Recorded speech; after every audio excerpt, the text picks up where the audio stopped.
Hey guys, hope you're having an awesome day today. Today, I want to discuss the subject of wraparound offers and subject to offers. I want to thank Kyle Schmidt for putting this on our radar and helping spearhead a really strong write-up on the subject. This is something we're seeing more and more of, and we want to address it for all of our clients and all of our agents. So first, we want to discuss what are subject to and what are wraparound offers because they're very similar. So, in a subject to offer, the buyer will take ownership of the property, they'll take title of the property, but the mortgage remains in the seller's name, or remains in your name. The buyer will agree to make payments on the mortgage, and that's basically the gist of it. There will be other provisions like a down payment, things like that. But effectively, the mortgage doesn't move, but the title does move. Wraparound offers, very, very similar. What a wraparound offer is you, again, keep your current mortgage. Title is transferred to the new buyer. And then you put together a new mortgage that they pay you, the seller, for, and then you continue to make your mortgage payments. So again, very similar. The gist is the mortgage doesn't move and the title does move. So buyer takes title, mortgage stays the same, and there we have it. So it sounds relatively simple. So why are we talking about this? First, let's talk about why are you receiving these offers right now? And the main reason you're receiving these offers is because mortgage rates are very high today, and they were very low, 2 to 10 years ago. So there are a lot of sellers that are on the market that have mortgages in the, call it 3 to 4% interest rate. Mortgages today are in the 6.5 range. They're hopefully come down, but there's a big spread. So, people look at this and they say, well, gosh, there's got to be something we can do to take advantage of these existing low mortgage rates. Other reasons are really popular right now, big topic on TikTok, great place to get real estate advice. And there are always real estate seminars that are out there that tell people, hey, get rich in real estate using none of your own money. I always say it sounds too good to be true. It probably is. And that's kind of the case here. TikTok influencers, their goal is to get as many views as they can get, as much engagement as they can. And because this story makes sense, a lot of people buy into it and they say, oh, wow, this is a really awesome strategy that we're going to use to help more people buy properties, more cheaply. And that's the other component here is that the market's really sluggish right now. Buyers are very understandably, on the fence. A lot of them just saying, hey, let's wait and see until rates come down, things like that.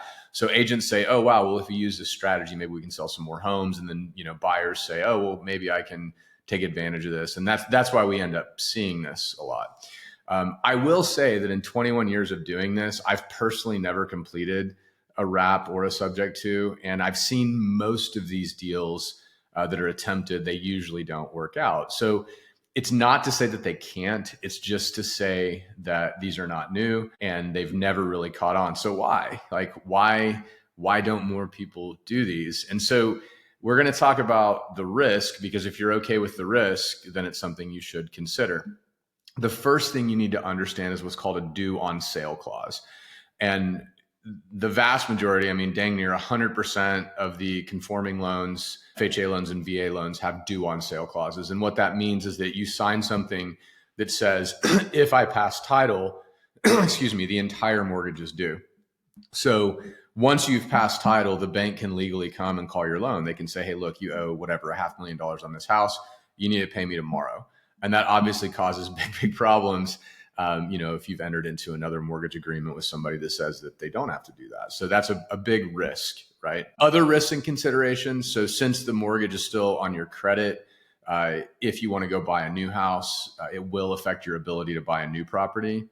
And then obviously the big one, what if the buyer stops paying? So you've given this person title, they're supposed to make payments to you, or they're supposed to make payments to your original, mortgage holder. What do they stop? Well, they have title. So if they stop, you have to foreclose. And foreclosure is not a quick process. It'll take you 6 months or so where you'll continue to make payments in order to protect your credit. And it's big and messy and it's expensive and it's not a whole lot of fun. So this sounds nuts. Why would anybody consider these? Well, some sellers are upside down. Not a lot of them, but some of them are, and they want to consider that. Some people are so stuck on, the peak prices of May of 2022, that they're like, hey, if I can get this higher price, I'm willing to take all of this risk. And the reality is that the due on sale clauses are very rarely ever enforced. And that's what the people that push these, say. They're like, well, the due on sale clause is there, but don't worry about it. The bank isn't going to enforce it. And they're mostly right. But it's something that a lot of people have, a lot higher risk aversion than that. And so a lot of people will say, like, look, I don't care if it's rarely enforced. I still don't want to do this. So as an agent and as a seller, you're going to see a lot of these offers, or you might see a lot of these offers depending on your price point, depending on where the property is. And so how do you handle these? Well, the first thing you want to do before even looking at any of these offers is to determine whether or not you're willing to entertain it. So if you're, a risk averse person, the answer is probably no. Even if your risk tolerance is somewhere, in the mid range, your answer might be no. So what you want to do first, if you're an agent, is talk about all the downside with your client.